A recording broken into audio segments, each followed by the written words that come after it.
And then how are the financial coffers? Oh, goodness. Are you still operating on fumes here? Well,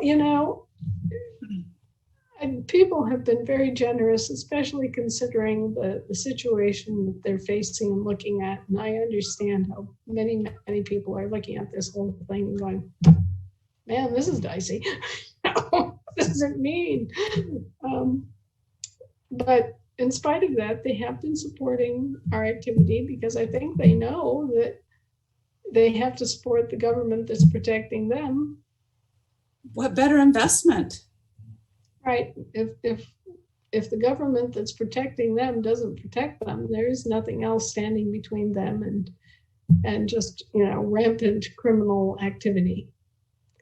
So a lot of people have been, for whatever extra they have, be it $5 or $500, they've been contributing all that they can, I'm sure.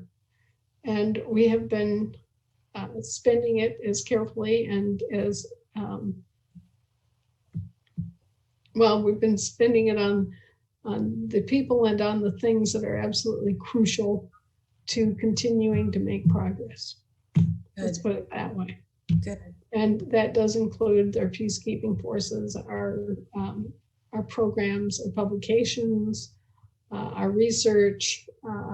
There are just a lot of different things now that, all the things that take money and that take hours and hours and hours of volunteer labor. And that's just the way it is. I guess one of the biggest things that we have going now is our ability to operate the state trusts and the state trust courts and to operate our own estates through those courts so that people are getting relief now or have the means to relief available at least soon and potentially very soon to begin rolling back the abuses that they've suffered. Yeah. And I guess I count that as one of the biggest accomplishments of what we've been able to obtain so far, is that we finally have a means of putting an end to the predation of the state courts. And this is the remedy that you talked about last week, and right, with the court seal and the holding a court record, Supreme Court, state court of record. Yes, and we will now have that available. So, bit by bit, we're clawing our way forward to that point where we can protect America and protect the states and protect the people on multiple levels. Right, exactly. And also people need to learn how to stand up for their rights. Well, and to think of it, I mean, it's hard to wrap your head around this. And that's why the constant drive to educate people about what's going on and what it means, and to interpret things in terms of corporations and making a distinction between governmental services corporations and government. Right. And, beginning the whole process of inculcating in each one of them a sense of responsibility and how rights are tied to responsibility. Right. And how when we take responsibility for our lives and for our fortunes and our sacred honor, that then we can invoke the true meaning and power of the government of, for, and by the people. Absolutely. And you pointed out beautifully that you need to exercise those rights. Exactly. It's a muscle. Right. It's a muscle. It's something that with practice becomes second nature. You get to a point where you can explain this stuff in your sleep and you can make a child understand it. And oftentimes we have to deal with employees who have that level of understanding. It's as if you're talking to a sixth grader who doesn't have any background in US history, doesn't know the Constitution backwards and forwards, you know. So a lot of it is going to be education, outreach, and simply standing firm in your rights. Right. You know, and having the confidence and being able to just, have the language on the tip of your tongue. And that takes a while. right. But the strength and the learning curve is so much faster when you're part of an assembly. Mm-hmm. Because then you are part of a group of people and you're all learning and you're all reinforcing what you learn and you're all sharing insights and you're all hopefully beginning to cut through the confusion and be able to tell, okay, well, we're a state assembly and we're organized according to counties. Those other things over there are district assemblies and they're organized according to districts. You know, just realizations like that assemblies can share with themselves and their membership and with the rest of the population.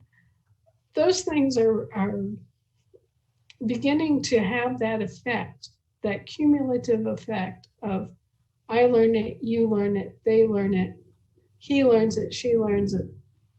And pretty soon, just by dint of thinking about these things and observing these things and talking to each other, we gain strength. The same thing with the militias. Once they really realize that, oh, that's not our government, this is our government. Yeah, we belong to counties, we don't belong to districts. You know, once they figure that out and realize, oh yeah, I'm an American, I'm a Virginian, I'm a Minnesotan, I'm a Wisconsinite. Well, yeah, I always knew that, but once they really connect, well, then they'll come into their own state assembly and they'll want a voice in their state assembly and they'll want to, take charge and be responsible for their state. Right. Absolutely. It's such a joyous feeling to be amongst people who are awake and aware and are working together towards a common goal of reconstructing our lawful government. Right. Well, and it puts an end to that sense of being afraid. Mm-hmm. Yeah. So many people, when they realized there is something wrong with their government, there's something wrong with this picture, when you're being told that you're free and at the same time your wages are being forcibly garnished, when you're under threat from your own employees. People know that's, the cognitive dissonance is there between the experience and the verbiage, right? Absolutely. And so instead of being alone facing that cognitive dissonance, now people have someplace to go. They have the explanation and the history. They know where they fit. They know what their strengths and their prerogatives are. And their lane is becoming clear. Mm-hmm. Absolutely. And so all those things are improving. All those things are great steps forward. And I'm very happy with that. I'm very happy with the progress they've made toward getting their court system set up. It's amazing, though, how much information that you have shared that has helped all of us on it. And if it weren't for you just beating on that drum about the different jurisdictions and the corporations and the different corporations and the Justinian deception, thank you so much, because here we are today because of all that hard work, because of that constant, you're out there blogging all the time, and sometimes you're firing off 10 articles a day. Well, and it's having an effect. It's having an effect worldwide. But it's not just me. I mean, I'm not doing that all by myself. A lot of research and stuff is coming through me to the rest of you, right? But Yep. that doesn't, there are all sorts of people in the background here that are working their tails off with their piece of the puzzle. And, there have been thousands of people over the course of the last 150 years who've contributed their bit. So, I'm certainly not taking, No. I'm not taking credit, no. No, you have a worldwide team of people, and many people may not realize that, but you have people from all over the world who contribute to the information. And so, yeah. Yep, we have friends all over the world who are trying to get this mess straightened out. And, what we're trying to do here is of importance, I feel, because it protects the people of this country. Mm-hmm. And it organizes us so that we can protect ourselves. Mm-hmm.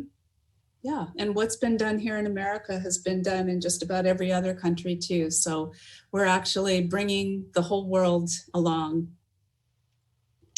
Yeah, our friends in England and Scotland and Ireland and Wales and Australia and India and you name it, all over the place. People are waking up and realize that, oh, hey, I'm a living, breathing person. I have a different nature and state than a legal person. Exactly. Well, thank you so very much for all the fantastic information that you've shared tonight. I hope you have a wonderful week. I hope that your burdens will be light and that you accomplish many, many, many things. Well, we have continued to keep our little noses to the grindstone, and that is for sure. We do continue to need all the help we can get. And, whether that help is in the form of information or prayers or finances, we need the funds as desperately now as we ever have, probably more so. So if people do have a shekel or two that they can send our way, please do. The fastest way to get funds to us is our PayPal account.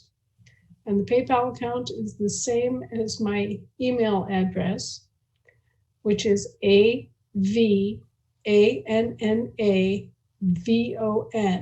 Havana Vaughn, @gmail.com. And we do take direct physical contributions, checks, money orders, and all that sort of thing through our snail mail address. And that is Anna Maria Reisinger, RIEZINGER, at Post Office Box 520994 in Big Lake, Alaska. And that is 99652. And so please keep the cards and letters coming. Please think about what we're here for, and how important it is to have government that protects you and your property. Fantastic. Thank you so much, Anna. Take care, Terry. God bless everybody. It's a wild ride here, but let not your hearts be troubled, neither let them be afraid. Thank you so much. Good night, Terry. Good night, Harold. God bless you, dear. Thank you. Thank you. Thank you. I am blessed. Yes, well, I can smell the wafting of the spaghetti supper coming up the hallway here. So Oh, yummy. we'll all be joining together for a good dinner. Enjoy. Good night, guys. Thank you, Anna. There you have it, folks. Learn how to become an American state national or American state citizen by navigating to www.theamericanstatesassembly.net. Links to Anna's articles and resources can be found in the video description box. Thank you for subscribing, liking, sharing, and commenting.